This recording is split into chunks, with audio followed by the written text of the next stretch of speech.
All right, let's take a look now at today's top stories. The Australian Embassy in Ukraine has been evacuated amid fears a Russian invasion is imminent. The PM ordered the remaining staff to leave Kiev for safer territory following a similar move by US officials. Any Aussies in the country are urged to leave immediately. The situation, as you are all hearing as well, is deteriorating and is reaching a very dangerous stage.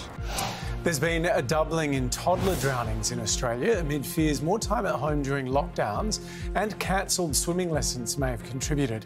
Data shows 25 children aged 4 and under tragically died from drowning in the most recent annual reporting period. Yeah, child drowning has been a national disgrace. We've made significant advances. We halved child drowning over the last decade, but COVID is certainly having some very perverse impacts.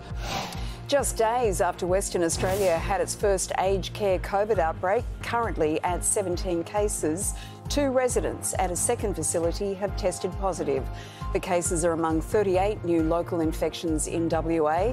Meantime, Queensland's daily caseload is now greater than both New South Wales and Victoria, with more than 7,300 new infections. In 19 days, we have halved the number of people that are in our hospitals. So clearly we're well on track to coming to the end of this wave.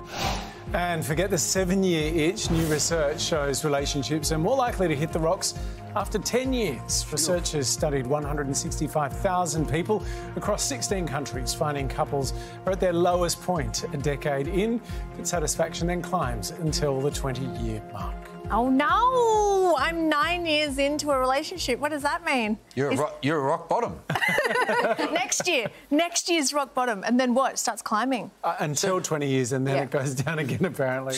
So knowing that you're not at rock bottom yet, how do you feel about plummeting for another year? You know what? I feel great. Let's just go down that hill. Let's just see what happens, and then we start climbing back up. And apparently they get happier as it leads to 20 years. So the unhappy couples have been cleaned out. They're no longer a couple. Yeah. But I couldn't help noticing I've just hit 30 years with Pete. Yeah, what happens? And, well, they couldn't even be bothered to look at the 30-year couples because they just figure they're just having the same old arguments they've been having for 3 decades, so we'll leave them alone. And look, I imagine no one's been together for 30 years is filling out the survey.